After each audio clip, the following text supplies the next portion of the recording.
Bonjour, je reposte cette, vidéo qui a été une des plus, vues et qui a subi une grosse erreur, de montage, lors de sa publication sur YouTube.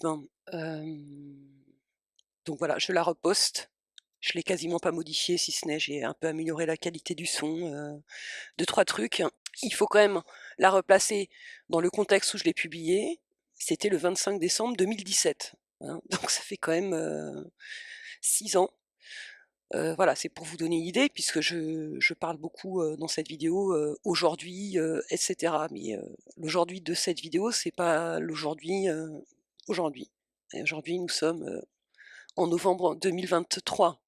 Bonjour, bienvenue sur les clés du discernement. Dans cette vidéo, je vais vous présenter, mon parcours, hein, mon expérience, dans, les milieux New Age, hein, pour que vous puissiez comprendre, la vidéo qui suivra.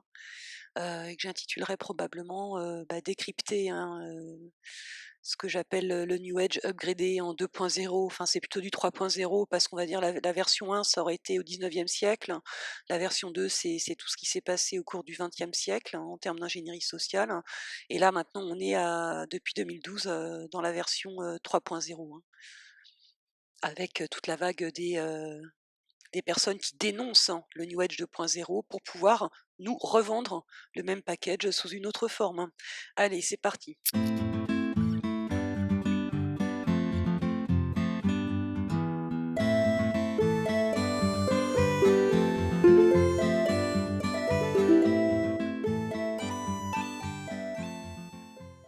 J'ai commencé assez jeune, hein, à essayer de trouver des solutions pour me soigner puisque, ma biographie traumatique était déjà, assez, étendue, hein, à l'âge de 20 ans, que ce soit, psychiquement, bien qu'en fait, j'étais pas si atteinte que ça, hein, mais ça il m'a fallu, toute cette trajectoire dans le New Age pour me rendre compte, hein, que je n'étais pas si malade que ça. Mais aussi physiquement, hein, parce que les traumas, crâniens notamment très nombreux que j'ai eus entre 13 et 18 ans, que ce soit par des accidents, chute de cheval, accident de voiture, accident domestique aussi, mais c'était toujours sur la tête, hein, bon plus, les coups de poing, reçus par, les membres masculins de ma famille avaient laissé des séquelles avec lesquelles, il va falloir que je vive, hein. Si bien que, ouais, les cervicales, je pense que déjà à l'âge de 20 ans, elles étaient bien bousillées, quoi. Et c'est là où c'est intéressant, c'est que ces douleurs-là, dont je faisais état, hein, au corps médical, n'ont jamais été entendues pour ce qu'elles étaient. On me servait toujours un discours, psychologisant. C'est ce qui faisait que, eh ben, on n'allait jamais, faire les examens, les radios, pour voir, s'il y avait pas quand même la petite poupée russe physique, le squelette, il y avait pas quelque chose à régler. Il a fallu que j'attende l'âge de 38 ans, ça, pour le trouver. Donc là, la responsabilité du corps médical est énorme, parce que c'est ça qui m'a poussé de plus en plus loin aussi dans le New Age. Il est parfaitement certain qu'avec les mêmes traumatismes, c'est-à-dire des coups, hein, des coups de poing, si ça m'était arrivé lors d'une agression, hem, dans l'espace public, je suis certaine que j'aurais été écoutée différemment. J'aurais eu mon pins de victime, physique, hein, et je pense que là, on aurait fait plein d'examens. Mais là, le fait que tout ça soit mêlé à une histoire familiale, compliquée, j'avais que le pins, psy, quoi. Donc c'est très grave ça, mais ça nous permet de lever aussi des choses, hein, sur les dysfonctionnements, de cette, médecine avec, d'énormes guillemets, hein. Parce que cette médecine, elle est violente, hein, à l'égard, notamment des femmes. Elle est sexiste, même quand ce sont des praticiennes femmes, hein, qui exercent parce que, étant donné ce qu'elles doivent subir elles, hein, pour devenir médecin, et bien, voilà, hein, elles sont complètement colonisées par le même système de fonctionnement. Mais c'est très bien établi ça dans certains articles de Nexus, mais aussi par la généticienne Claudine Junien. Je vous mets le lien vers un documentaire où elle s'exprime, hein, et où elle explique bien le problème des effets secondaires, hein, où, la population femme étant très peu testée, ce sont elles les principales victimes. Donc je vais vous passer juste l'extrait, du Monde en face, qui est le débat qui a eu lieu, sur France 5 suite, au documentaire, Tampon notre ennemi intime, une partie de l'intervention de la généticienne Pas Claudine quelque chose qu'il Junien. faut faire, donc faut prendre tout à zéro, je pense, là, hein. Effectivement, de l'information. Tout à fait. Alors, le combat des femmes pour leur santé sur cette question des protections périodiques est en cours. Oui. Ça, c'est une bonne chose. On suivra évidemment tout ça. Mais pour vous, Claudine Julien, ce combat est à mener sur un plan plus large, beaucoup plus méconnu, et ça, c'est très étonnant. Selon vous, la santé dans notre pays aujourd'hui, c'est une question unisexe. En fait, on ne se soucie pas des différences biologiques qu'il y a entre les hommes et les femmes, et c'est les femmes qui en payent les frais. Oui, parce qu'en fait, bon, on le voit bien avec ce film, en fait, on parle on parle d'une question de santé des femmes, mais c'est autour de ce qu'on appelle la vision bikini. C'est-à-dire que ça se concentre sur les organes reproducteurs et c'est tout. Alors que le reste du corps est composé de 60 000 milliards de cellules et que chacune de ces cellules a un sexe. Et ça, on l'oublie complètement. Depuis la conception, on est une fille ou un garçon. Et contrairement à la phrase de Simone de Beauvoir, on est bien fille et on devient femme par la suite. Mais c'est faux de dire on ne naît pas femme, on est fille à la naissance. Donc cette notion que notre corps dans sa totalité est sexué, c'est quelque chose qui n'est pas encore acquis en Mais fait. pourquoi? C'est quoi le Alors problème? pourquoi? Moi je pense qu'en France, on est, j'emploie l'expression englué dans la notion de genre. C'est-à-dire que le On n'ose genre plus oui, en le genre sert en quelque sorte de cache-sexe. Tout est mis derrière le genre et on oublie les différences biologiques. Et ces différences biologiques, elles sont quand même énormes parce que on sait qu'entre 2 hommes, la ressemblance, génétique est de mmh. 99,9, donc ça fait 0,1 % de différence. Mais entre un homme et une femme, la différence est 15 fois plus, elle est de 1,5 %. Donc c'est quand même très important. Et ce qui est intéressant, c'est que ce niveau de différence est du même ordre de grandeur que ce qu'on trouve entre un homme et un mâle chimpanzé. Très Donc important, hein, ce qu'elle vient de dire, hein. Je reformule.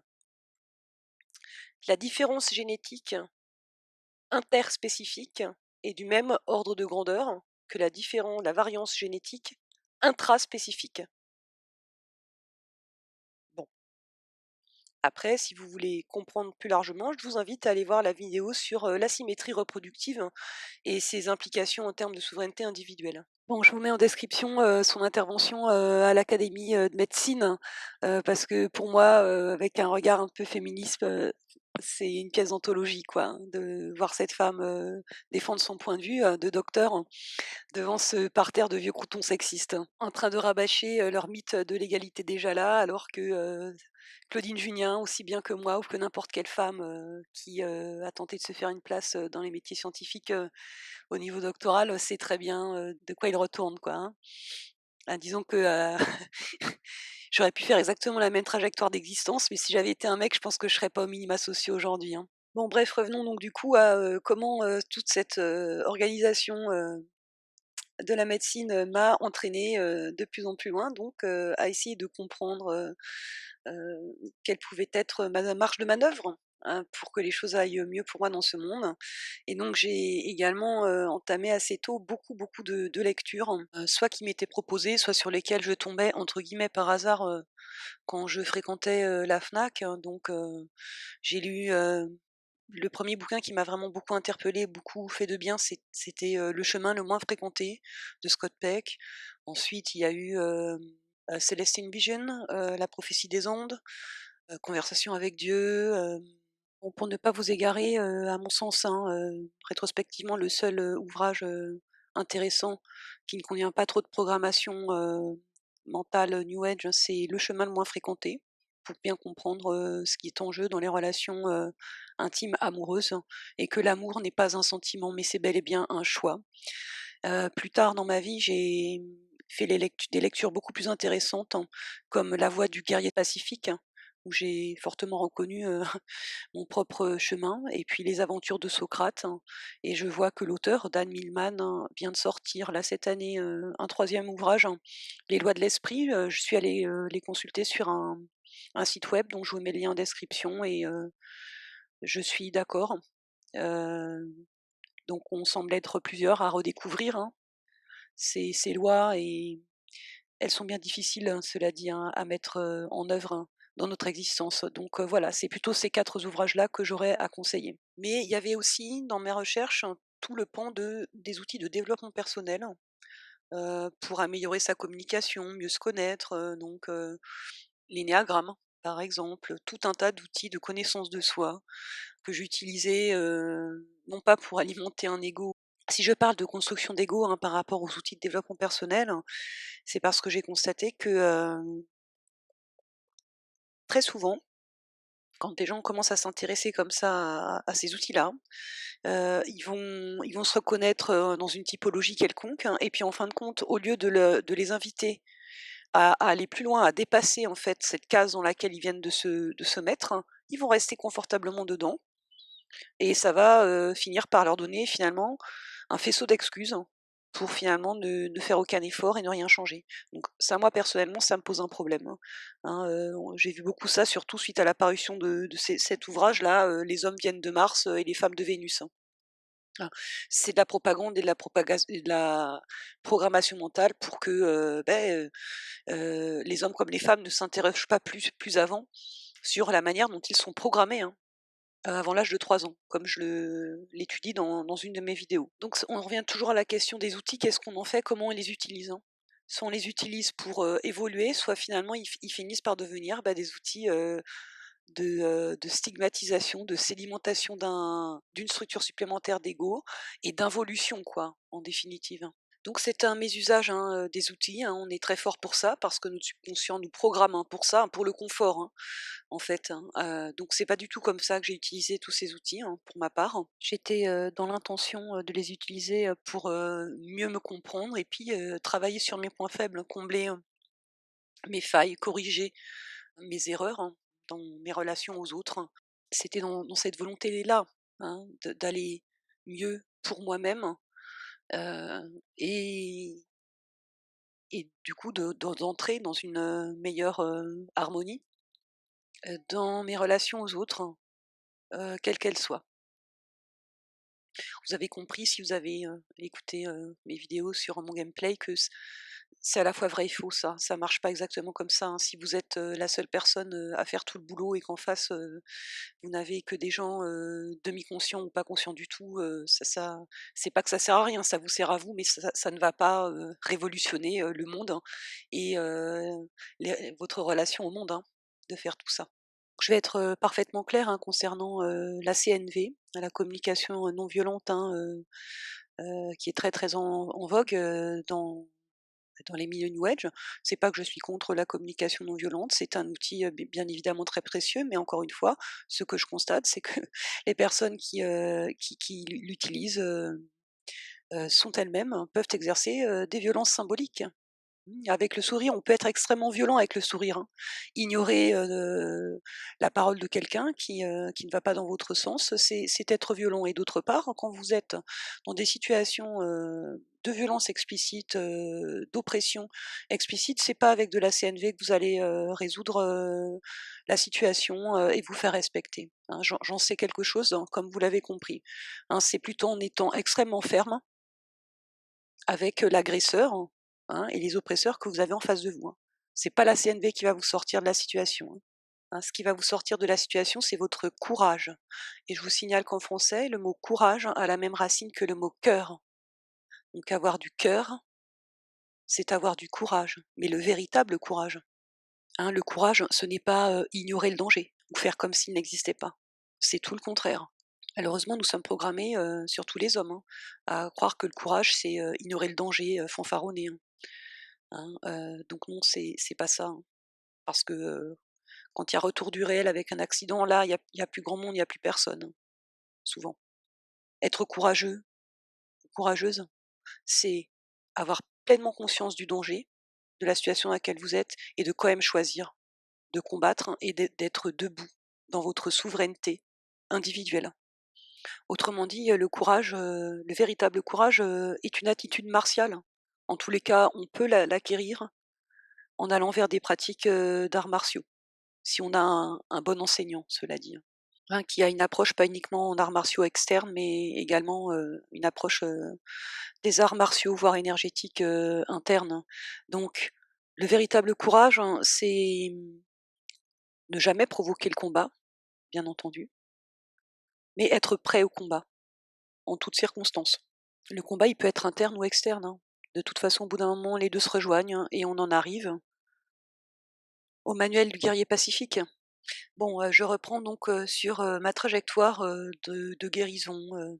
Ensuite, après, la phase, harcèlement sexuel et harcèlement moral, mis au placard, là, je me suis dit que là, il allait quand même vraiment falloir passer à la vitesse supérieure, hein, et j'ai commencé une gestalt thérapie. J'avais lu ça, en fait, dans un livre, l'énéagramme, en identifiant mon type de personnalité et en comprenant bien que, mon côté, très très mental, hyper rationnel, entre guillemets «surcérébré», c'était certes, utile, hein, mais ça participait quand même au problème et qu'il allait falloir que, je prenne, la bobine à l'envers, en allant plutôt travailler au niveau du corps. Donc c'est pour ça que j'ai choisi la gestalt thérapie et j'ai bien fait. C'est effectivement bien ça qu'il fallait faire, hein.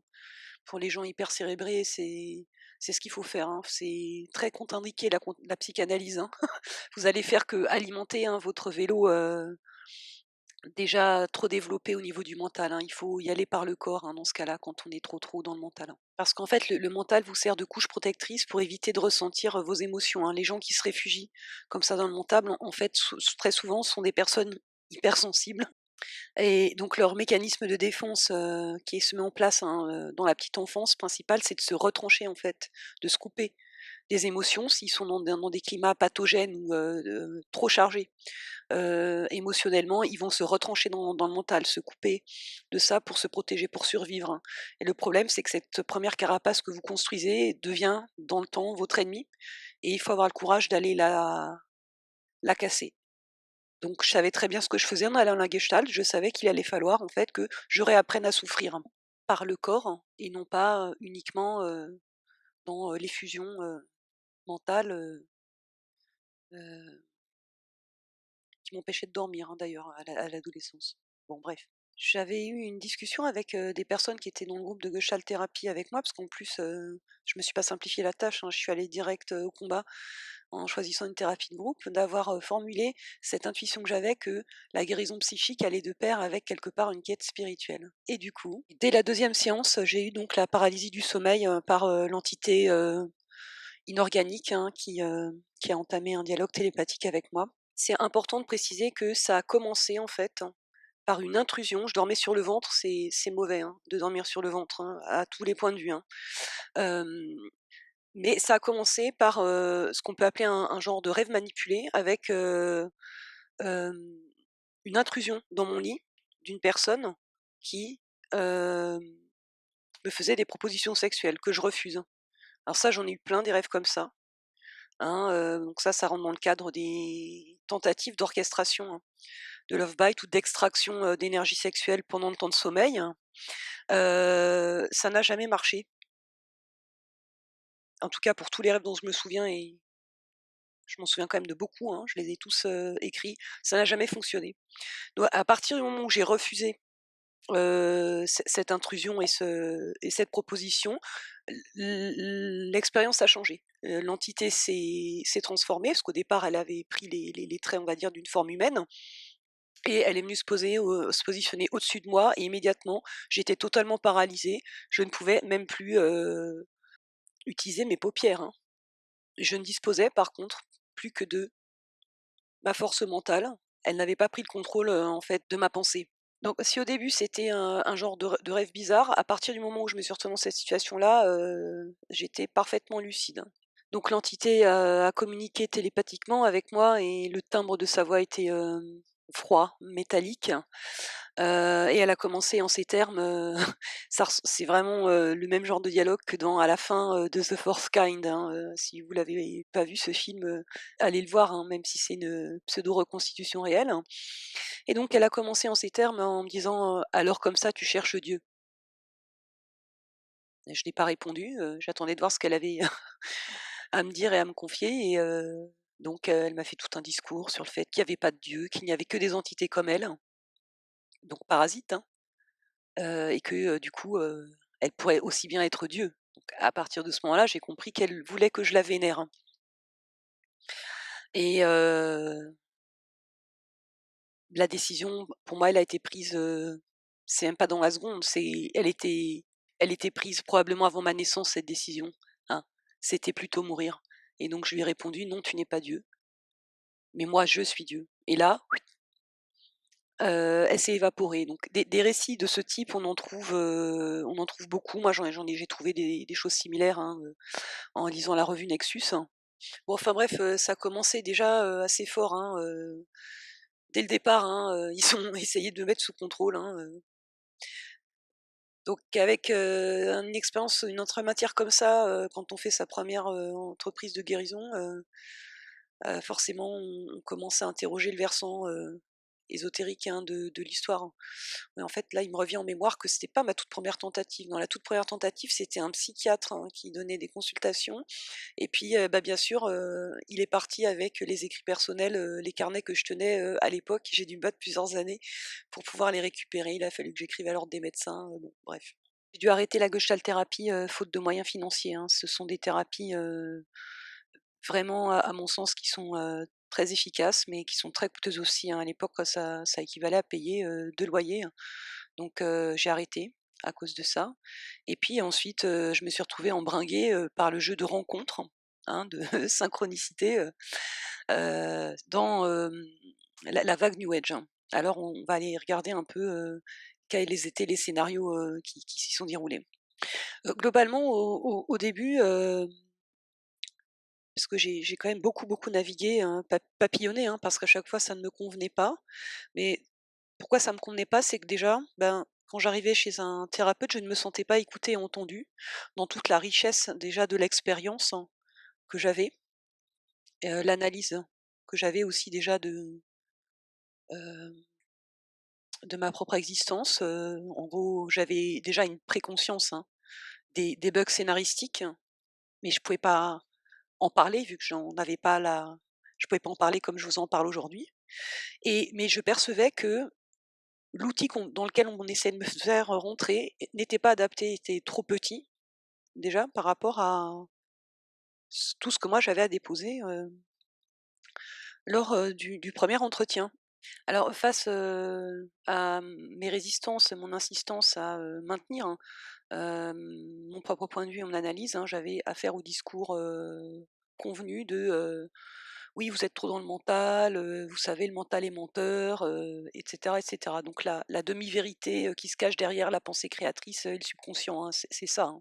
En fait, que font-ils ces gens-là sans même le savoir, hein? C'est qu'ils vous demandent de leur remettre, les clés de votre subconscient pour soi-disant, vous soigner, mais en réalité, ils vont implanter, des programmations mentales pour vous faire rester, dans ce monde-là de croyances, New Age et que vous soyez une bonne petite brebis à traire, hein, heu, en énergie de vénération pour, les entités de la fausse hiérarchie spirituelle, hein, mensongère, pour laquelle ils œuvrent, plus ou moins consciemment. Donc c'est quand même toujours embêtant quand quelqu'un prétend vous soigner, c'est exactement comme dans le système médical, hein, et ne vous écoute même pas et vous coupe la parole et vous dit: «Oui, mais non, parce qu'en fait, c'est ça», il vous sort un outil, par exemple, je sais pas, ça peut être l'astrologie, n'importe quoi, l'énéagramme.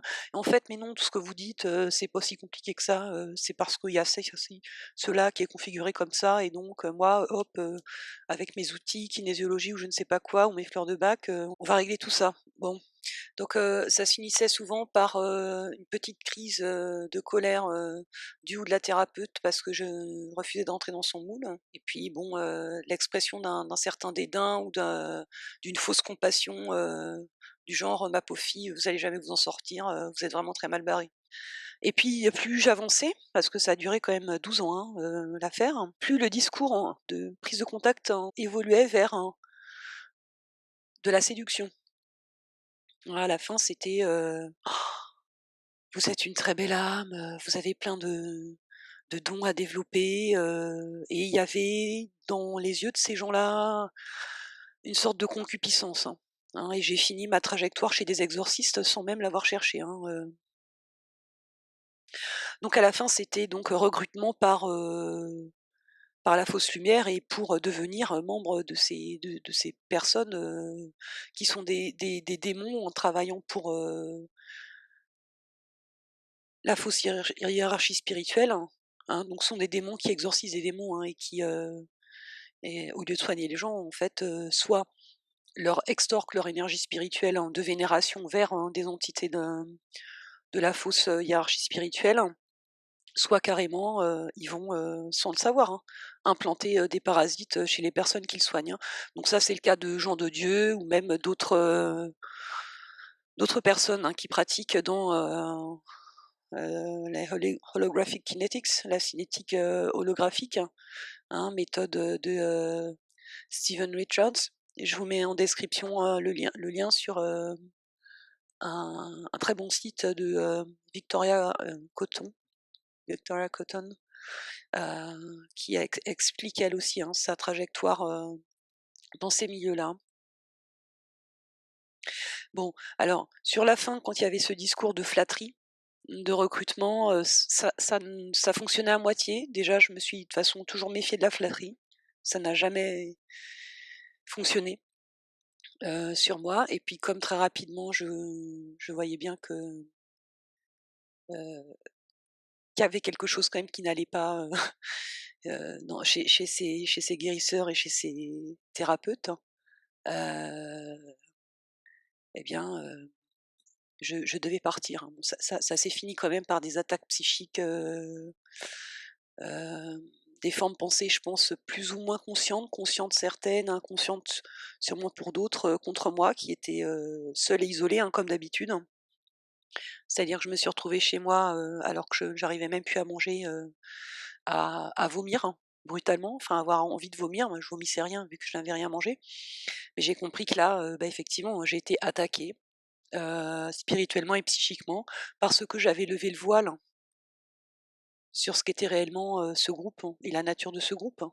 Globalement, sur la première partie du trajet, là, quand je partais, c'est que j'avais compris que la personne qui prétendait me soigner était quelque part, entre guillemets, «moins avancée que moi» en termes d'attention sur elle-même. Je percevais tout ce que déjà cette personne n'avait pas réglé, de son propre ego, surtout, son ego de thérapeute. Ou même un certain déséquilibre, parfois, que j'ai vu, hein, chez certaines personnes entre leur yin et leur yang, et je me posais vraiment la question, mais finalement, qui sont-ils pour prétendre, soigner les autres avec autant d'assurance, alors que, s'ils prenaient le temps d'un peu se regarder, ils verraient qu'il y a aussi du boulot de leur côté. Et quelque chose avait toujours été assez clair pour moi, c'est que je voyais pas très bien comment on peut, prétendre, aider ou soigner quelqu'un dans ces champs-là, hein. C'est-à-dire, proposer des trucs qui sont toujours censés être fabuleux, en étant déjà soi-même, un peu, off quoi, déconnecté. Une autre raison qui me faisait partir, c'était d'implanter, de substituer ma véritable demande, qui était de comprendre. Ma demande, ça a toujours été de comprendre ce qui se passe, ce qui m'arrivait, hein, le haut niveau d'interférence que j'ai eu, et de remplacer cette demande de compréhension par d'autres besoins que je n'avais pas et que je ne formulais pas. Parce que bon, dans ces milieux-là, souvent les gens ils viennent, avec, des attentes, hein, trouver, le partenaire idéal, un métier, super bien payé ou, résoudre, une affaire de famille, d'héritage, pour, pouvoir avoir, la monnaie quoi. Ouais, d'ailleurs, c'est là où j'ai commencé pour la première fois à voir l'ouroboros. C'est que je sentais bien que ma voix, c'était quelque part, entre guillemets, «dans le soin» et la guérison, mais bon, je savais qu'il allait d'abord falloir que je commence par moi-même et c'est toujours le cas, aujourd'hui. Et j'ai compris surtout qu'on ne guérit jamais personne, hein. On ne peut que se guérir soi-même. La seule chose qu'on peut faire, c'est aider d'autres personnes à faire la même chose, c'est-à-dire à se guérir soi-même. Et vous avez sûrement compris que c'est ce que je suis en train d'essayer de faire avec cette chaîne YouTube, hein, de vous donner, des outils, hein.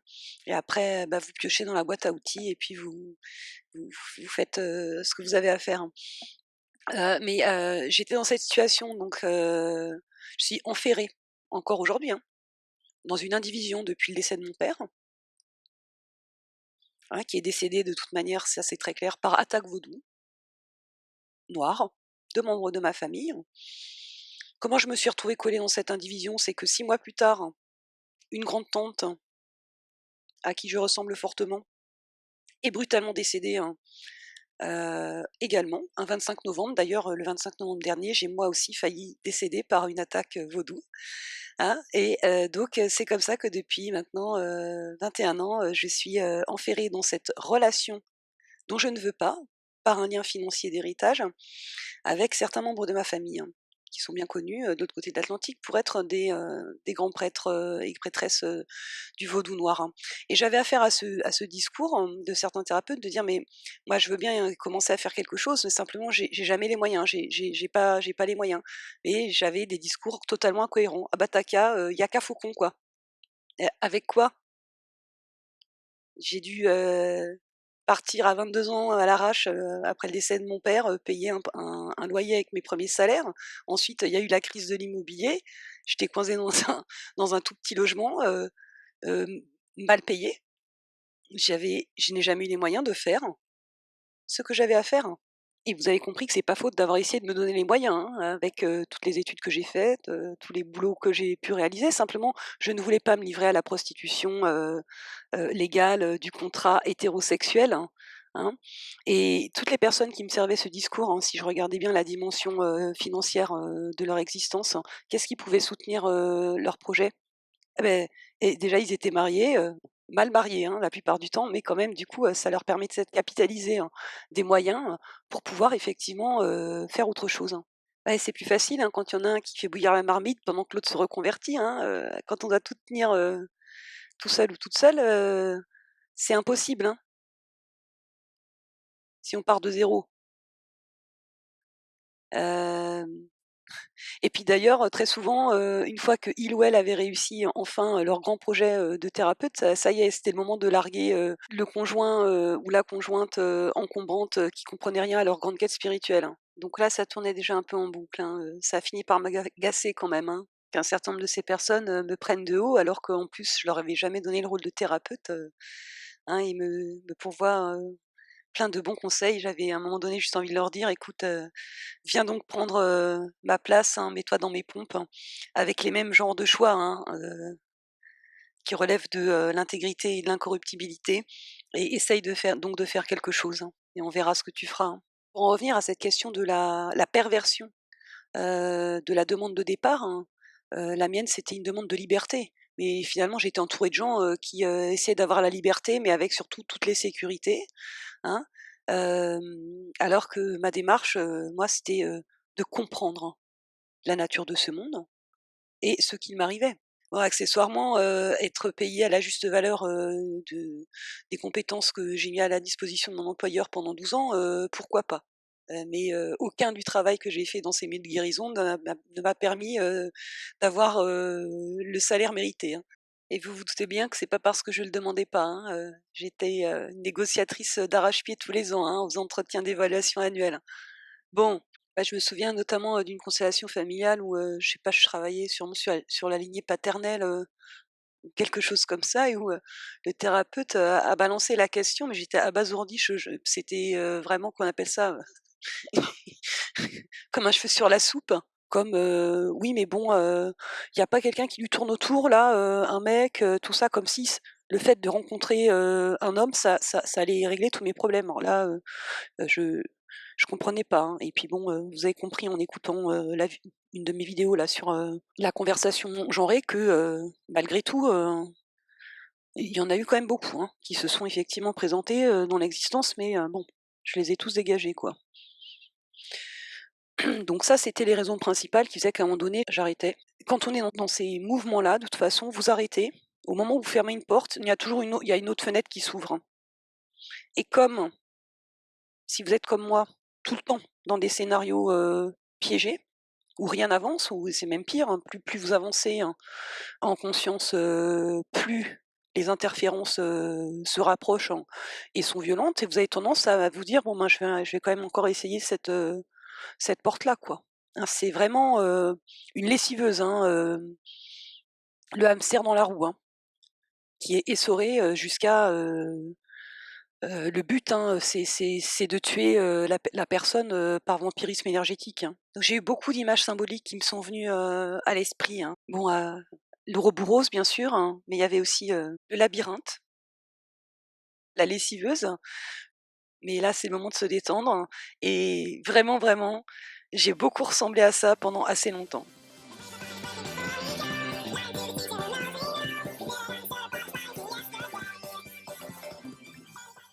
Voilà, hein. On peut rire, hein, mais c'est hautement symbolique, hein. 12 tours, 12 ans, les 12 signes du zodiaque, la roue de la vie, hein, le jeu cosmique, cette grande roue, ce thème qui est présent, hein, aussi chez les expérienceurs de mort imminente, hein.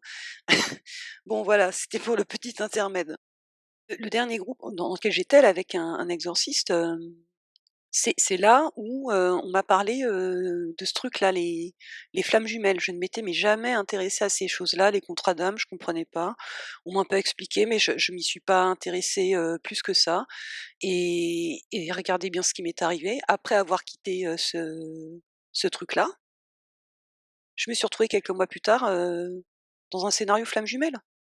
Juste parce que l'idée, le mot, en fait, avait été posé sans que je m'y intéresse plus que ça. Et puis ensuite, dans le mode relationnel qui s'est déployé avec la personne impliquée, j'ai commencé à reconnaître, à me dire: «Tiens, ça ressemble à ça», à regarder, et c'est comme ça que je me suis fait avoir. Alors qu'au départ, c'était pas du tout, ça faisait pas du tout partie de mes préoccupations et de mes champs de quête spirituelle, hein, ces choses-là. Hein, soit on cherche la liberté, soit on cherche la sécurité. Malheureusement, dans le jeu cosmique démiurgique, avoir les 2 en même temps, à part mon chat qui, elle, effectivement, a bien les 2, pour nous autres les êtres humains, malheureusement, je crois que là, c'est pas trop possible pour le moment, hein. Une autre manière de le dire aussi, c'est soit on cherche la vérité, soit on cherche des récompenses dans un système hiérarchique, hein, dans une ascension hiérarchique quelconque. Les 2 vont pas ensemble non plus, hein. Il y a aucune autre récompense à la quête que j'ai entreprise que la conscience et la compréhension. Bon, je ne suis pas Jésus, hein, mais Jésus a dit: «La vérité vous libérera». En effet, ces 2 choses vont bien ensemble, à mon sens, hein. Bon, tous ces thérapeutes, ils fonctionnaient avec leur guide. À la fin, là, dans le dernier groupe avec l'exorcisme, c'était l'initiation au maître ascensionné. Cette personne prétendait donc que son guide était Marie. Donc il y avait aussi une initiation, soi-disant, à certaines techniques que Marie elle-même avait utilisées. Ça s'est terminé très précisément le jour où on devait faire l'initiation au maître ascensionné Jésus-Christ, et je savais que j'allais refuser parce que je savais que j'allais être crucifiée par le groupe, donc je savais que j'y étais déjà, en fait, hein, j'avais pas besoin de l'initiation et de payer 70 balles pour me faire crucifier juste derrière, hein. Parce que le thérapeute m'avait également recrutée comme petite main dans son projet d'autonomie. Et nous travaillions ensemble, après les séances, sur ces projets d'autonomie. Donc j'ai été la cheville ouvrière, hein, si vous voulez, de la création d'un groupe qui ensuite m'a crucifiée. Voilà, j'ai donné suffisamment de détails, mais je vous assure, je vous dis pas tout, hein, mais je vous assure que ça, c'est largement équivalent à une initiation à Jésus-Christ, hein, largement. Hein, donc tout le travail consistait à tenter de me câbler, à débloquer soi-disant des dons en moi, en me câblant sur la hiérarchie spirituelle à laquelle eux, ils étaient connectés.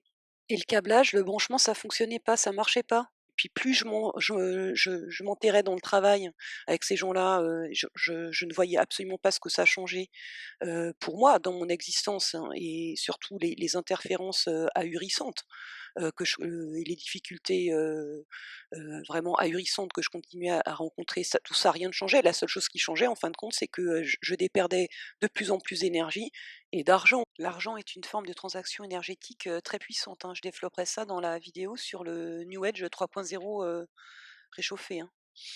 Et à partir du moment où je commençais à interroger, à avoir quand même quelques doutes, hein, sur la validité de ce qu'on faisait, là, c'était très rapidement opération destruction. Donc toutes ces tentatives étaient des tentatives de recrutement par la fausse lumière, hein, qui finalement échouaient à chaque fois. Mais au bout du compte, hein, ce que je constatais aussi, c'est que la manière dont se finissait la relation thérapeutique, c'était de plus en plus grave, hein. Les attaques occultes et énergétiques étaient de plus en plus puissantes, hein. Non seulement ça, hein, mais c'est qu'ils s'y mettaient à plusieurs, hein. C'est-à-dire que les personnes que je rencontrais dans ces milieux et qui, se posait en tant qu'ami, ou quoi, finissait toujours par m'attaquer parce que pour moi le travail marchait pas. Donc forcément, c'était moi le problème, c'était moi le diable et l'ombre. Et à ce moment-là, un jeu de projection, d'ombre et lumière se manifestait. C'était juste hallucinant, hein. Parce que si vous voulez, pour ces personnes, les choses avançaient, ils arrivaient vraiment à dégager des trucs et puis ça y est, ils pouvaient s'installer en tant que travailleurs de lumière, et après, ils commençaient à me regarder de haut et à se prendre, eux aussi pour mon thérapeute. Bon, c'est à ce moment-là où, j'essayais de leur montrer, hein, sans agressivité, ce qu'ils étaient en train de faire. C'était une prise de pouvoir, hein, sur une personne, en grande souffrance et dans une situation de grande fragilité, mais qui pourtant maintenait un questionnement valide que eux et elles refusaient d'entendre. Et donc là, la personne commençait à être très en colère, hein, et à devenir hyper agressive au point, de dire ou d'écrire des choses, du type, «Personne peut t'aider, de toute façon, tu qu'à te suicider». Des personnes, installées, hein, et qui prétendent, guérir les autres et être dans une volonté de bien, dans la lumière. Là, j'ai vraiment pu mesurer l'écart entre, ce que les gens pensent être et ce qu'ils sont vraiment. Mais pour résumer, ce qui m'est arrivé, hein, en gros dans tous ces milieux, l'opération c'était quoi? La stratégie c'était séduisez-la ou détruisez-la. Rétrospectivement, les lignes de commande, de programmes, hein, qui sont passées, avec ce genre de phrases, hein, du genre, «Personne ne peut t'aider». Donc si on prend juste, la signification, de cette phrase, hein, «Personne ne peut t'aider», mais c'est vrai, personne d'autre que vous-même ne peut vous aider. Mais vous voyez l'intention qui se cache derrière, hein, c'est le là je rentre dans le double langage. L'intention qui se cache derrière dans ce genre de situation, c'est: «De toute façon, tu ferais mieux de te suicider puisque, tu ne peux pas être aidé par moi». Il y a un autre cas, hein, que j'ai eu à vivre récemment, c'est la phrase, «Oh, vous n'êtes pas toute seule». Dit sur ce ton, ça veut dire, «Est-ce que vous voudriez bien vous annuler et faire comme si vous n'existiez pas, s'il vous plaît, hein?» Mais la signification de la phrase, «Vous n'êtes pas toute seule», elle a un autre sens, c'est, peut-être que vous n'êtes pas seule effectivement et que vous êtes aidée dans le combat que vous menez.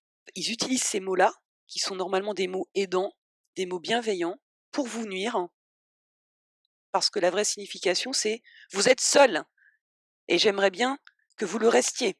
Bon, c'est une aparté, hein, sur le langage, hein, et la manière dont il est utilisé, hein, en tant qu'arme pour annuler, hein, votre force mentale et votre pouvoir, spirituel, votre, force de décision. La phrase: «Oh, s'il vous plaît, vous n'êtes pas toute seule, hein». Alors soit vous acceptez qu'elle vous blesse et vous répondez en fait, hein, à la ligne de commande qui est: «Fais comme si tu n'existais pas. Suicide-toi, annule-toi, ça m'arrange, hein». La personne qui vous dit ça, vous avez compris, hein, c'est un agent du démiurge, hein, qui vous envoie cette commande.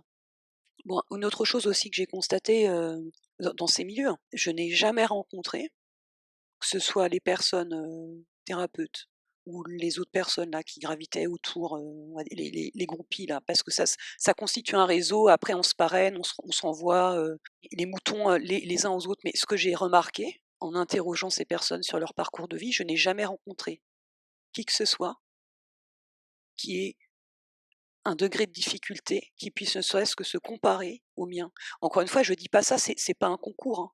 Je dis pas ça pour construire de l'ego dessus, mais simplement faut à un moment donné, quand on est juste, intègre, intellectuellement, savoir se dire que, en vertu des lois d'empathie, et cetera, on ne comprend que ce qu'on a vécu profondément dans sa chair, donc on ne peut pas emmener quelqu'un plus loin qu'on a soi-même été. Donc quand j'ai définitivement arrêté, tous ces trucs-là, ce que je me suis dit, c'est: «Bon, j'accepterai d'écouter quelqu'un me dire, me révéler je ne sais quoi ou me dire quoi que ce soit concernant, mon propre être, ma propre raison d'être, ma soi-disant mission de vie, me révéler des choses, dans ce champ-là, hein. Je n'accepterai que le jour où je connaîtrai suffisamment bien cette personne, dans toutes ses dimensions, pour être bien certaine qu'en effet, elle a eu le même niveau de difficulté, voire même plus, hein, et qu'elle s'en est sortie honorablement, selon mes critères. hein, et vous avez compris que mes critères, c'est pas ceux de la prostitution généralisée. Je rêve d'en rencontrer un. À ce jour, j'en ai toujours pas rencontré un. Et encore une fois, je dis pas ça, ça ne me fait pas plaisir de le dire. Si je fais cette chaîne, au contraire, c'est peut-être dans l'espoir d'ailleurs d'en rencontrer d'autres. Parce qu'à partir du moment où j'en rencontre d'autres, bah, on va peut-être pouvoir partager notre connaissance. La mutualiser, hein, sur un mode, non hiérarchique, hein. Vous avez bien compris. Donc ça nous amène, à la deuxième grosse partie de cette vidéo qui est, l'ego spirituel. C'est le pire de tous celui-là. Vous imaginez, hein, pouvoir vous dire que vous êtes un grand ou une grande guérisseuse, et puis, pas n'importe laquelle en plus, hein. Dans le champ spirituel, hein, autrement dit, dans la hiérarchie telle qu'on pourrait la concevoir, vous êtes, au top de la hiérarchie, de la catégorie de métier, des guérisseurs. Mais quel pouvoir vous avez, hein! Donc je vais le formuler autrement, hein, concernant l'ego parce que je n'adhère pas non plus, aux doctrines du New Age, ou, d'Extrême-Orient où il faudrait en fait mettre fin à l'ego. C'est absurde, il y a que l'ego qui peut vouloir mettre fin à l'ego, vous voyez? Parce que tout est en couche d'oignon, hein. Donc notre ego, il y en a pas qu'un seul, hein, on en a plein. Donc vouloir, mettre fin à l'ego, le dissoudre, bon c'est déjà, vouloir, produire une sorte d'exploit quoi, surhumain. Vous pourrez penser sérieusement à vous délester de votre ego au moment de votre dernier souffle, hein. Là par contre c'est important. Mais pendant que vous êtes en activité dans cette vie, mieux vaut faire un autre travail en fait, hein, avec vos égos. Bon, comme on est dans un jeu de simulation de réalité virtuelle, hein,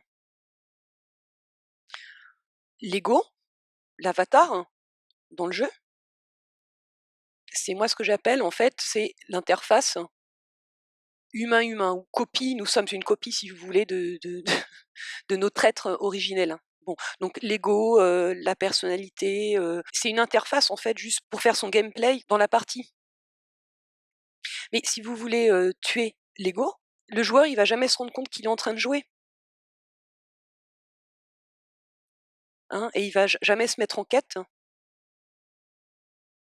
de, son être originel et de se rendre compte que: «Ah mais il y a peut-être un vrai joueur, hein, qui est derrière les manettes». Donc si vous voulez tuer l'ego, vous êtes dans une démarche d'ego spirituel et le vrai joueur, hein, que vous allez croire découvrir, ça va être les royaumes, du nirvana, de l'ascension en fait dans la fausse hiérarchie spirituelle, hein, les royaumes de l'âme.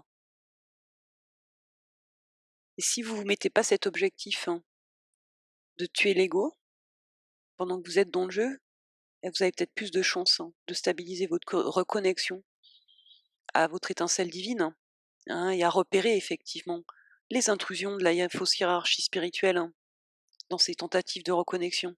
Donc l'existence d'un ego, en soi, c'est pas le problème. Nous sommes prisonniers d'un jeu et nous sommes, dans une certaine mesure, obligés de jouer avec les règles de ce jeu. La question est plutôt de savoir, hein, où se place l'ego.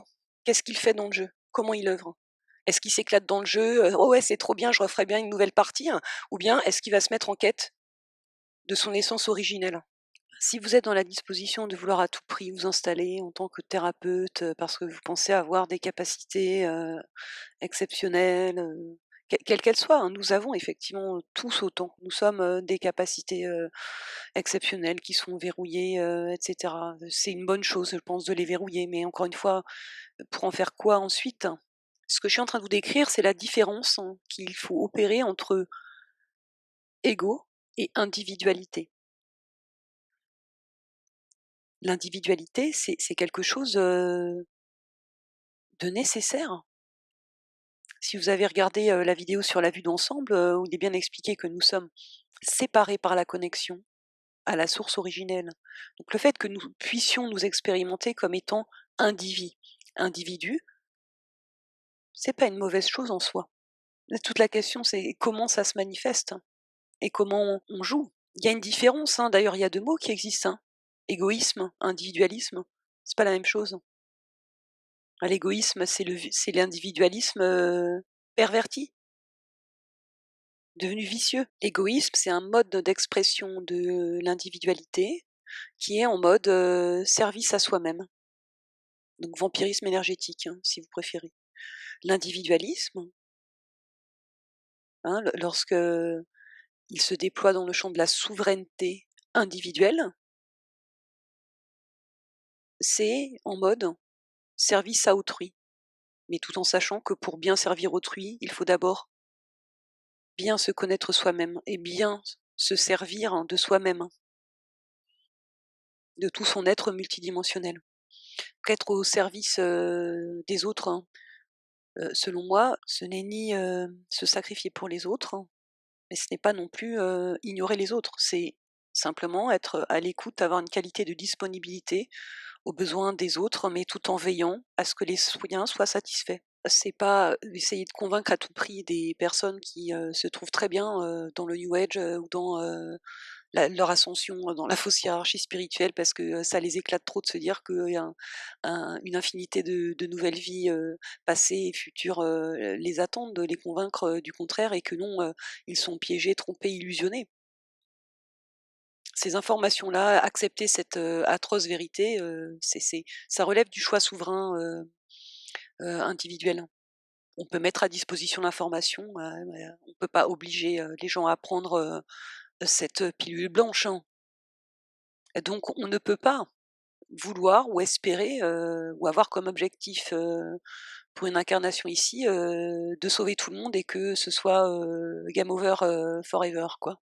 Et surtout pendant, votre incarnation pour que vous puissiez, avoir toute la jouissance de: «Ouais, ça y est, la partie est gagnée» et j'y ai pris une large part en étant, un ou une super thérapeute, une super, guérisseuse. Enfin bon, non, c'est violer le libre arbitre, des autres joueurs et des autres joueuses, hein. Après tout, ils ont le droit, hein, d'avoir envie de continuer à s'éclater dans le jeu. S Je pense qu'individuellement, chacun de nous, souverainement, peut décider d'arrêter de jouer et de sortir du jeu.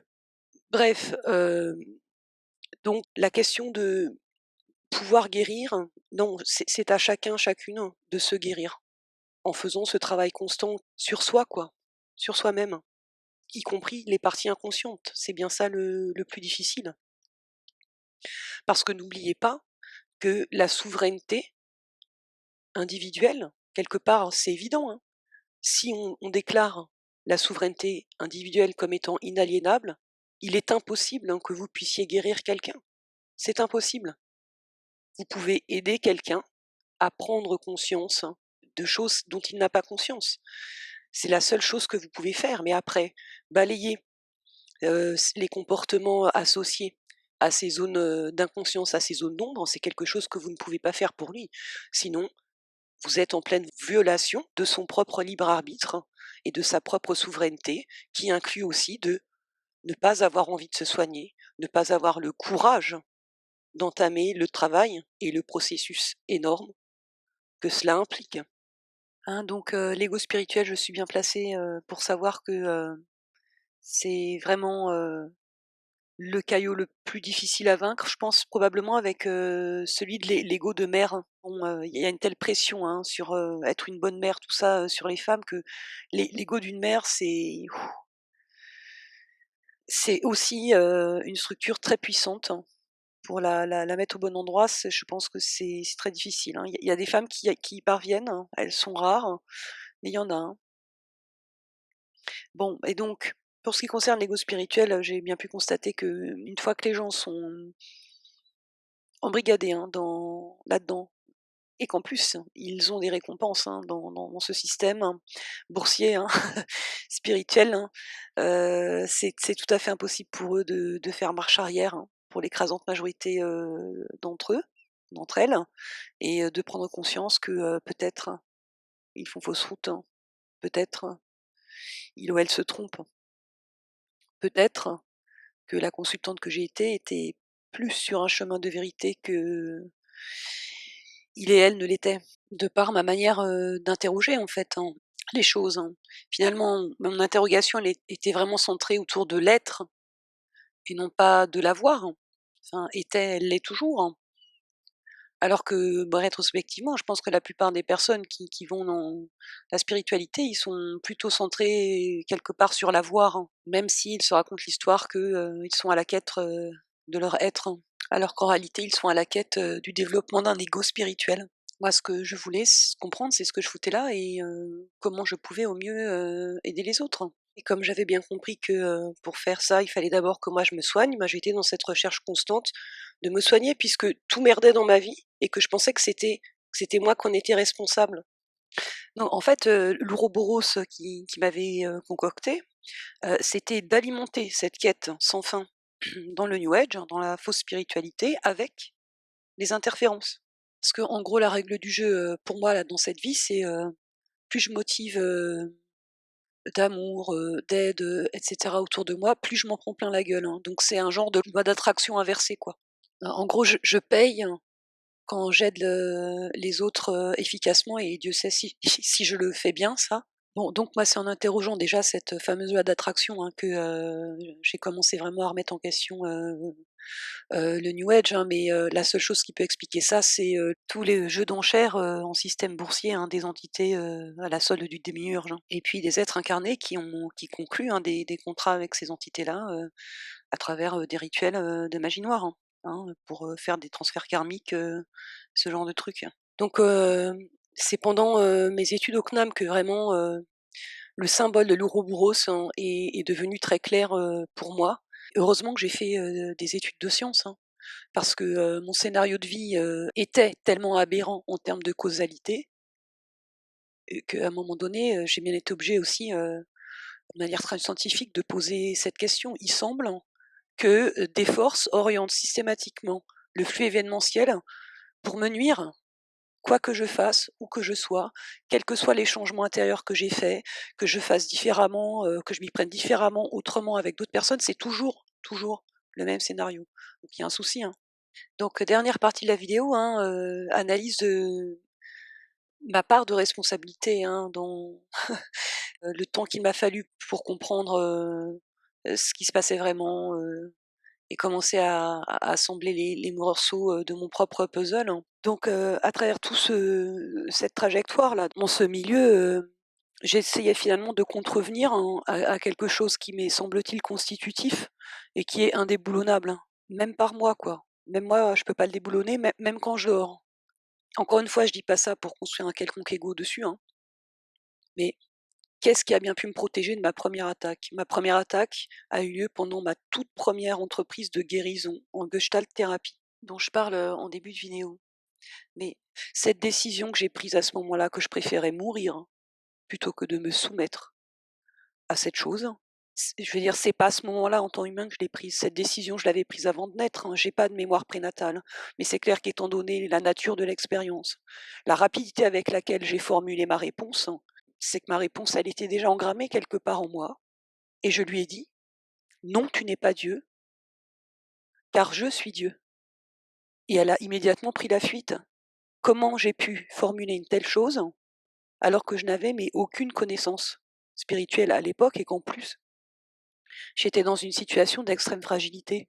J'étais en train d'investir de manière conséquente, hein, pour tenter déjà de me soigner des blessures, hein, que j'avais de mon enfance, de mon adolescence, et cetera. Et je faisais face à la même époque, hein, à une situation d'harcèlement sexuel et moral, dans ma première situation de travail. C'est la qualité, je pense, de cette entité que j'appelle l'esprit, qui veille, sur la petite unité carbone que je suis pour le moment et qui veille même pendant mon sommeil. Bon, j'ai eu d'autres trucs, interférés, quoi, mais j'ai découvert en fin de compte cette connexion rétrospectivement avec après plusieurs années, quasiment à mon étonnement, hein, mais elle existe, elle est bel et bien là. Elle a toujours, hein, été là. Donc la seule chose dont j'avais besoin de guérir, c'était du besoin d'aller consulter ces gens-là et de la croyance que, toutes les interférences, hein, hyperdimensionnelles, qui peuplaient ma vie, hein, en faisant un véritable, enfer, que j'en étais, coupable en vertu de leur loi du karma, quoi. Donc c'était une demi-vérité, quoi. Puisque très clairement dans mon cas, il y a eu des transferts karmiques qui ont été opérés, sur moi, hein, et je pense que je les ai pas encore tous levés, hein. C'est ça en fait tout le problème, c'est de bien établir sa zone de responsabilité, quoi. Donc dans New Age, ils vous font aussi le discours de la prise de responsabilité, mais comme, hein, ils fonctionnent, hein, sur un système, un mode, hiérarchique de rétribution karmique, en réalité, ils génèrent de la culpabilité, hein, donc ils participent au problème. Et à aucun moment on est dans la zone de responsabilité. Donc par rapport à tous ces jeux d'enchères, transferts karmiques, contrats d'entrée, dans le démiurge corrompu, il est parfaitement clair qu'en aucun cas, je ne peux être responsable de ce que d'autres entités incarnées ou non ont fait contre moi. Ma zone de responsabilité, c'était finalement de réussir à le découvrir, à le démasquer et à le contrer, à m'en défendre. Hein, j'avais simplement besoin de travailler mon discernement pour, parmi tous les lapins blancs en gros, hein, qui se présentaient, hein, suivre, le bon et le bon lapin blanc, il est à l'intérieur de soi. Il est à l'intérieur de moi, il est à l'intérieur de chacun de vous et chacune de vous. Mais, chacun et chacune de nous avons beaucoup de mal, hein, à écouter ce lapin blanc parce que nous sommes tous dans une opération de brouillage, hein, et donc on a besoin de confirmer, nos perceptions, intérieures, avec l'expérience d'autres personnes pour pouvoir renforcer notre perception, intérieure. C'est comme ça que ça fonctionne quand on connaît la psyché humaine, les dynamiques, de processus identitaires, on sait que ça, c'est nécessaire, hein. Hein, c'est dans un travail, constant, hein, de l'aller-retour, du va-et-vient entre intérieur et extérieur et réciproquement, qu'on commence à réussir à attraper le fil d'Ariane et à se persuader que, c'est bien le bon fil, hein, de connexion qu'on tient. Alors ne trouvant, que des schémas de pensée, en langue française, qui avaient une bonne vieille tête d'ouroboros, archi connu, j'ai changé de langue, hein, pour voir s'il y avait, d'autres personnes quand même sur cette planète, hein, hem, dont la pensée, faisait écho, à ma propre, perception intérieure. J'ai jamais pu me résoudre à me dire que j'étais la seule sur cette planète à penser ou à me dire qu'il y a un problème quand même, il y a des bugs, je sais pas, c'est pas naturel ce qui se déroule, hein. En tout cas, à tout le moins dans ma propre existence. Si j'avais dû me dire ça, j'aurais fini, je pense en psychiatrie, soit complètement mégalo, soit complètement parano, je sais pas, enfin un des 2 ou les 2 en même temps, bon. Non, non, c'est bien, du coup aussi la force de l'humilité de se dire: «Il n'est pas possible que je sois la seule personne à avoir repéré ça ou à me poser ces types de questions et à ne pas trouver satisfaction dans, les réponses, prépensées, pour le moment que l'extérieur me propose».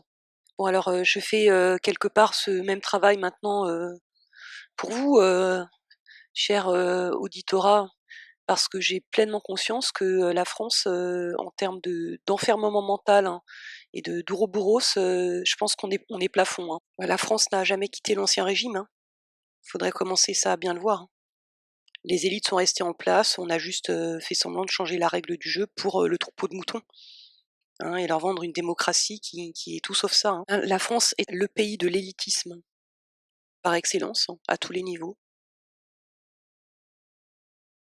Il n'y a qu'en France, hein, qu'il existe déjà une double filière, pour créer les élites de la nation justement, hein, avec les écoles d'ingénieurs, hein, créées par, Napoléon et puis, la filière universitaire, hein, pour faire croire, au troupeau que, lui aussi, il peut avoir des diplômes et ascensionner, n'est-ce pas, socialement, hein, à travers, cette filière-là, ce qui est faux, hein. Toutes les entreprises et tout le marché est tenu, par, une poignée de gens, qui sortent tous des mêmes écoles, hein. Bon ça, hein, on le découvre, hein, quand on sort d'une université, hein. Tout le discours qui nous est servi par, les gens qui nous recrutent et qui sont tous, hein, sortis de ces écoles, hein. Et c'est lié à la langue, hein, au langage, hein, à la langue française, hein. La France est le royaume, du double discours, hein, et de la langue des oiseaux. Juste un exemple, hein, la phrase «je suis», ça peut venir aussi bien du verbe être, hein, que du verbe suivre, hein. Mais ça veut dire que ça engramme quelque part en nous le fait que être, hein, c'est suivre, hein. Et c'est sûrement pour ça qu'on dit que les Français sont des râleurs, hein. Ils râlent, mais ils ne font toujours que suivre, les élites. Donc j'avais besoin de travailler mon discernement pour réussir à entrevoir, dans tout ce flux événementiel, ce brouillage, c'est une opération de, jamming, quelle était ma part, en fait? Qu'est-ce que je devais écouter? Quels signes je devais suivre et quels étaient les signes que je devais ignorer? Parce que le thème des synchronicités, c'est aussi un gros sujet. Il va falloir que je le réexplore moi dans mon propre scénario, heu, parce que, clairement, des synchronicités, véritablement positives, bénéfiques, des avertissements qui essaient de me mettre en garde, hem, ils ont existé, hein. Je commence tout juste, à entrevoir, à quel moment de ma vie ils étaient là pour tenter de m'avertir, et de me protéger quelque part, en quelque sorte. Donc tous ces signes là, ces synchronicités, dont les gens sont friands dans les milieux new age, tout ça c'est bien mignon, c'est bien gentil, mais si on se plonge là-dedans, donc dans le flux événementiel de la matrice sans aucun discernement, moi je me souviens à une époque, bon, j'aurais pas eu assez d'une seule vie pour tous les explorer et les suivre. Juste pour dire que voilà, il y a des fois des densités de flux événementiels en termes de synchronicité qui moi quand même m'ont beaucoup, interrogée. Mais ces synchronicités-là, elles ne sont pas là pour que vous les suiviez forcément, justement. Les synchronicités, positives, quand elles existent, elles sont uniquement là pour vous inviter non pas à continuer à orienter votre attention vers l'extérieur, mais pour vous inviter à tourner votre, attention vers l'intérieur et à faire votre travail de discernement, hein. Pour pouvoir être, vous devez pas suivre, les signes. Les signes, lorsqu'ils sont positifs, c'est ça doit vous permettre de retrouver le fil de votre être intérieur. Donc pour, réussir à démêler, dans tous les flux événementiels, le vrai du faux, c'est là, que se situe, notre zone de souveraineté individuelle et de responsabilité, hein. C'est là où est ma part, moi, de responsabilité et de consentement, c'est que j'ai quand même persisté, vachement longtemps avant de comprendre, hein. Donc j'avais simplement besoin de comprendre que cette question de la mission de vie, du sens de la vie, il y avait que moi qui pouvais, y répondre, me la prescrire et arrêter d'attendre que, quelqu'un me fasse une fiche de poste là, depuis les autres dimensions. Donc ils ont vraiment pas ménagé leur peine, me concernant pour me faire rester dans leur troupeau, et donc leur joker ça a été, cette histoire de flamme jumelle, là je pense que j'étais supposée en crever ou me suicider ou quelque chose comme ça, mais ça s'est pas passé comme ça. Je pense que je ferai une vidéo, pour, tenter de parler, de cette histoire, encore une fois, pas pour, nourrir un quelconque ego de, c'était trop spécial, trop mais parce que je pense que c'est nécessaire et utile, en fait, d'avoir des exemples concrets de ce qui se passe, comment ça se passe, de la multitude, en fait, du flux événementiel dans lequel on peut se retrouver immergé et qui, ou brouille complètement notre discernement et notre conscience. Donc je pense que des exemples concrets seront utiles. Bon, les cœurs que vous voyez, sur mes vidéos, ce sont ce que j'appelle des petites récoltes. Hem, je les mets là parce que je sais pas trop quoi mettre d'autre, Je j'ai pas envie de vous envahir, avec de l'imagerie. En vertu de ce dont j'ai conscience et de tout ce que je vous dis, l'imagerie est dangereuse, donc je préfère vous mettre ça, plutôt que de vous bourrer le crâne avec, des super vidéos vachement bien chiadées. De toute façon, j'ai absolument ni les moyens ni le temps de faire ce genre de choses. Donc ce cœur-là, il a été récolté, pendant l'histoire flamme jumelle, donc vous voyez que ça peut être très compliqué, de discerner, dans les flux événementiels ce qui se passe vraiment, quoi. Ce qui est certain, c'est que l'entité reptilienne, qui s'est introduite, dans mon sommeil à la fin de cette histoire flamme jumelle, faisait partie des fins connaisseurs parce que c'était pas une attaque comme on en voit souvent concernant les reptiliens, il y avait pas de rapport sexuel, ce genre de choses si vous voulez, c'était une étreinte, où l'entité se nourrissait, de l'énergie d'amour pur, que j'éprouvais. C'est pas un hasard si cette entité a fait ça, juste avant que je prenne la décision de vraiment d'en finir avec cette histoire. Cette attaque, elle a eu lieu dans la nuit, du 25 mai 2012. Donc c'était le lendemain de l'événement là où j'ai filmé mon aura dans l'eau. Ouais, clairement, la personne impliquée hostait cette entité, quoi. Et je pense que même il le sa c'est pas je pense, je sais, il le savait. Mais il voulait pas faire sa part du boulot pour s'en débarrasser. Mais pour quelqu'une comme moi qui n'a jamais eu comme horizon dans l'existence d'être absolument en couple et de coïncider avec les besoins et les désirs programmés hein, par la société, hein, c'était le seul truc qu'il pouvait faire pour tenter de me convaincre de me mettre en couple, hein. Et d'être sous contrôle en fait de la norme sociale quoi, marié, des gosses, avec tout ce que ça comporte. Parce qu'il est parfaitement certain que tout le travail là de discernement que j'ai fait pendant finalement ça fait 20 ans, hein, et que je vous livre, hein. Si vous êtes tout le temps constamment happé par la machine capitaliste du travail, c'est pas possible. Vous n'avez pas la disponibilité et le temps nécessaire hein, pour le faire. À un moment donné, il faut ne faire que ça, quoi, sans se laisser distraire par en aucune manière et par qui que ce soit et par quoi que ce soit. Bon, ben, cette vidéo est déjà très très longue et je vais la conclure en vous proposant une lecture. Parce que pour sortir hein, d'ici, de ce démiurge corrompu, il faut en fait totalement maîtriser cette prison hein, dans laquelle nous avons consenti à nous mettre, ce corps physique. Et notamment, il faut combattre en fait les processus de notre ordinateur central, hein, c'est-à-dire notre cerveau et notre psyché. Hein. Parce que notre cerveau, hein, vous l'avez compris si vous avez regardé la vidéo sur la vue d'ensemble hein, du jeu cosmique, qu'est-ce qu'il fait? C'est l'ordinateur, c'est celui qui traite toutes les commandes hein, qui viennent de l'extérieur et qui peuvent être implantées hein, par les agents archontiques démiurgiques dans notre subconscient. Hein, donc ce cerveau produit tout le temps, du coup, du langage, des représentations, et tout ça, nous encombre, hein. Nous avons énormément de mal à reprendre le pouvoir créateur qui est le nôtre et qui est, c'est vrai, notre pensée. Hein, je pense que pour pouvoir sortir du jeu, du démiurge corrompu, il faut pouvoir se coucher sur la page blanche ou page noire, hein.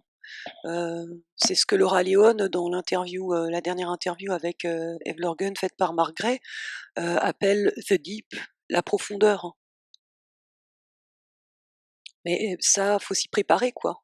Parce que notre psyché joue contre nous, notre psyché a plus peur de l'inconnu que du connu. C'est voulu par les entités qui se nourrissent de nous, hein.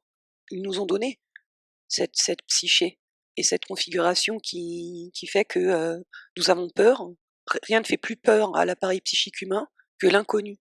Or, s franchement, la profonde intuition que j'ai depuis bien longtemps, c'est que pour sortir d'ici, quelque part, faut avoir plus peur du connu, de l'archi-connu, hein, de ce cycle, sans fin de réincarnation, avec des mémoires, implantées, qui nous appartiennent même pas, hein, faut pouvoir se dire, «J'ai un peu fait le tour là, bon ben, ça devient ennuyeux tout ça». Sans pour autant avoir envie de se suicider ou perdre, la joie, hein, parce que la joie, c'est ce qui nous tient en vie, hein.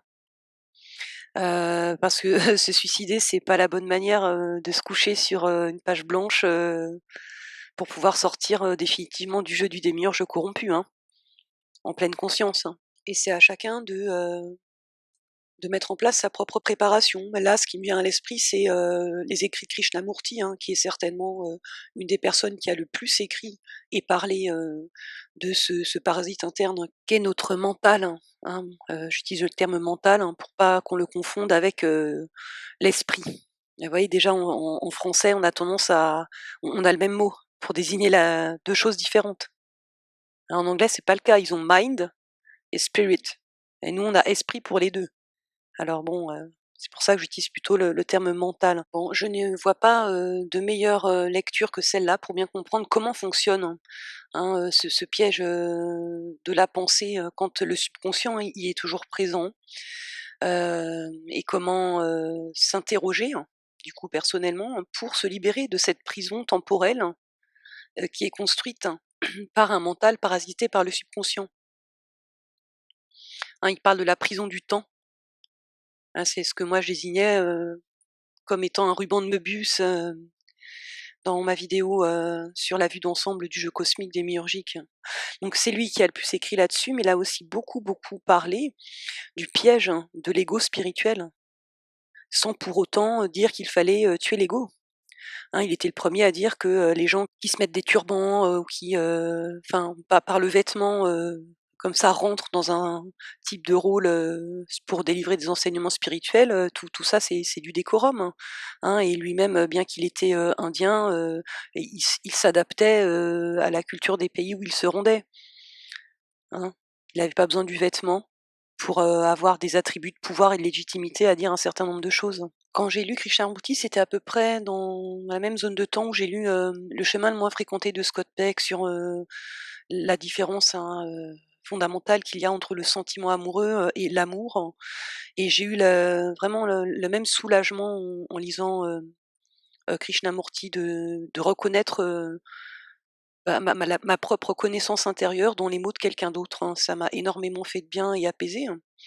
Et c'est la première fois que j'ai expérimenté, ce qu'on peut appeler le sentiment d'appartenance, quoi, en pouvant se dire, «Ah, je ne suis donc pas, la seule personne, à penser, et à voir les choses, comme ça», mais aussi à les vivre, comme ça, hein. Donc ça rassure qu'un temps ça, hein, de se dire: «Ah ben ouais, je suis pas la seule», mais le problème c'est qu'on se rend assez vite compte que la plupart des autres restent piégés, notamment dans leur prison émotionnelle, hein, et ils n'arrivent pas à en sortir, quoi. Mais bon, je comprends pourquoi il avait l'air un peu fatigué, de faire ses conférences à la fin de sa vie, hein. Parce que si ça avait marché, il aurait fallu qu'il y ait de moins en moins d'auditeurs, quoi, et de plus en plus de pratiquants et de pratiquantes qui revoient complètement leur copie et leur vie, pour, aller vers, une plus grande vérité, hein. Voilà, je vous laisse, la prochaine vidéo sera consacrée, au New Age 3.0. À bientôt!